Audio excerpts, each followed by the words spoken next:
For those of you who are new to politics, you don't know that what I'm about to show you here is a tale as old as time in our country.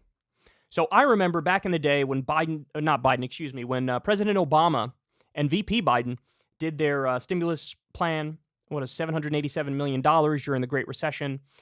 They did the stimulus plan to really get the economy to bounce back. And you got all these Republicans who would yell and scream about that bill and vote against it, and they hated it. And then the second some money started being doled out, for example, shovel-ready projects in their own districts, all of a sudden they're on Twitter and they're in public saying, I was able to deliver $32 million for this amazing project in my district. This is very exciting time. And, without fail, every time, to the media's credit, they'd be like, what? You voted against it, and now you're taking credit for it. What's wrong with you? Well, now we got another chef's kiss, perfect example of it. This time, not the Obama era, in the Joe Biden era. Tommy Tuberville, by the way, apparently people say it's Tuberville. I don't care. I'm calling him Tuberville. Tommy Tuberville dragged on Twitter for praising federal money for Alabama that he voted against. Of course. Senator Tommy Tuberville tweeted praise for federal legislation that will send money for broadband expansion in rural Alabama when astute Twitter users, including MSNBC's Mehdi Hassan, pointed out, you voted against it. Just so you understand. This shows you that good policy is good politics. Good policy is like, you cannot deny the objective improving of people's lives if you do good policy. And you force the hand of the opposition to either have to agree with you or just get out of the way. And in this instance, he's just pretending like, oh yeah, I was totally in favor of it all along, bro. Favorite all along, bro. Definitely, bro. So, another good example of this is the child tax credit. That's something Republicans were against, Democrats were for. Unfortunately, they put a sunset provision on it, so it went away. Nobody even brought it up again, which is criminal, right? But that's good politics. You're giving money to working class families. And so after it passes, these people can't be like, oh, I'm still against this a lot. It's bad. It's bad. Because people are like, I love this. This is awesome. This is phenomenal. Can't get any better than this. This is amazing. The name of the bill, it's the Broadband Equity Access and Deployment Program. It was passed in 2021 as part of the bipartisan infrastructure bill. It provides $40 billion to increase internet access across the country. Guys, I'm not debating this. That is a phenomenal thing. We should have, I said this, but we should have cell phone data everywhere in this country at this point, and we should have high-speed internet everywhere. There's no reason not to have those things. Oh, but some places are really rural, and some people live there. It is worth it to spend tax money to get people high-speed internet. It's a modern economy, right? What are we really talking about here?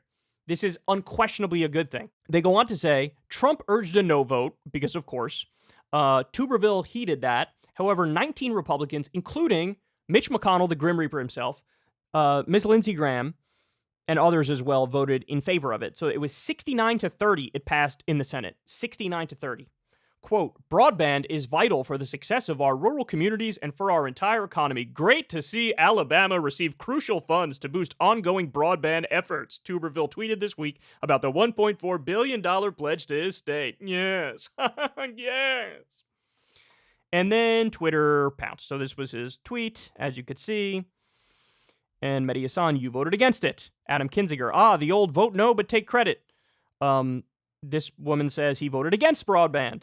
You literally voted against it. They're ignorant politicians. They're corrupt politicians. They're racist politicians. They're shameless politicians. And there are politicians like Tommy Tuberville, who is all of the above. By the way, that is an absolute fact.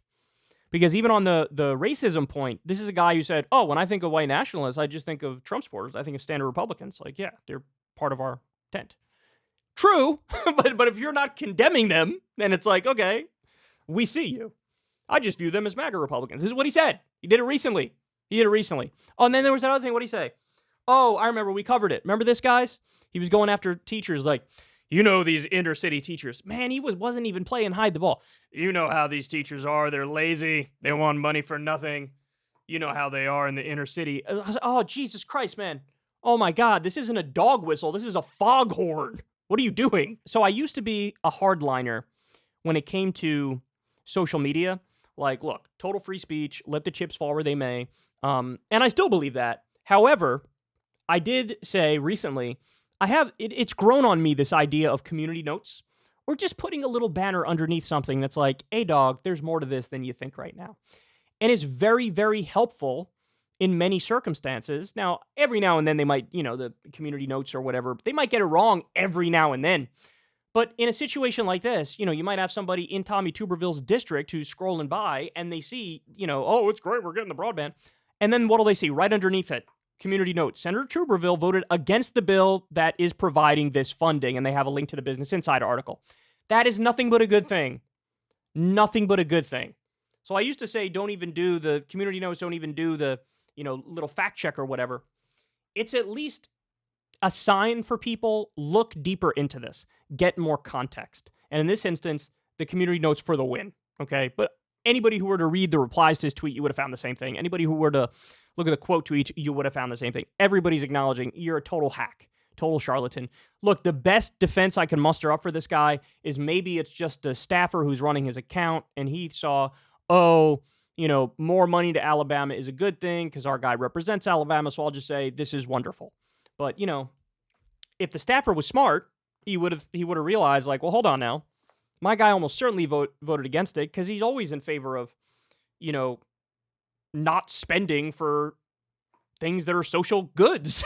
Like, this is his whole thing. This is what the Republicans do. It's like smaller government. Now, they don't really mean it because they're in favor of big government when it comes to bailing out Wall Street and tax cuts for the rich and the military, etc. But certainly for regular people, spending on regular people, they're against it. They're totally against it. So anyway, embarrassing. But guys, I literally can't even tell you. I've been covering politics full time since about 2012. I started doing this as a hobby all the way back in 2008. This really is a tale as old as time. It's been happening forever. The Democrats will pass something that's positive, and then Republicans will take credit for it. Or honestly, even worse than this is when they just reject something that is an obvious net positive for their own constituents. Like with all the Republican states that rejected the Medicaid expansion. They literally just made it so hundreds of thousands of people in their own state can't get health care when they would have been able to get health care. Just because they wanted to snub Obama. Be like, I don't want anything to do with Obamacare at all. We're seeing this with Ron DeSantis, right? There was a Medicaid expansion because of the COVID pandemic. Now that the COVID pandemic, they declared it officially over, right? The emergency thing is over. Ron DeSantis was like, yeah, well, everybody's going to have to reapply for Medicaid if they want in. And guess what happened? There's a lot of red tape. There's a lot of paperwork people have to do. A lot of people aren't going to get it. So now 250,000 people just lost their health care. So I'd almost rather them be hypocrites but have a good outcome than them be true to their word and have people screwed over in the process, right? But in this instance, he just voted against it and is sort of taking credit for it. So he's just a liar. He's just a liar. Anyway, there you have it. Screw you, Tommy Tuberville. Just vote the right way, and then you can actually take credit for stuff when good stuff happens. All right, guys, that's the show. I love all y'all very much. Thank you, as always, for listening to me babble. You guys know the shameless plug. You fill them in right here. Fill in the blank. Click like. Click subscribe. You got to keep us ahead of breaking points, man. God, they just crossed 1 million. They're catching up to me. Keep us ahead. Click that subscribe button. Please, please, please. And you can always support the show on Patreon. Link below to do that. You can always tip on YouTube. There's the thanks button below to do that. Thank you so much to everybody who supports the show. It's really not possible without you guys. And you can always listen to the full audio version of the podcast over on Spotify if you'd like, if you want to listen to the whole thing in one shot, as opposed to going video for video on YouTube. And guys, we have an awesome Crystal Kyle and friends coming up. We are going to be debating, Crystal and I are, a libertarian presidential candidate. Sign up on Substack. Don't miss it. You're going to love it. I'm going to love it. I'll talk to you guys soon. Peace. Hey, y'all, do me a favor and like and subscribe. It helps out big time in the algorithm. Click the bell as well for notifications when videos drop. And watch that video on screen right now. You know you want to.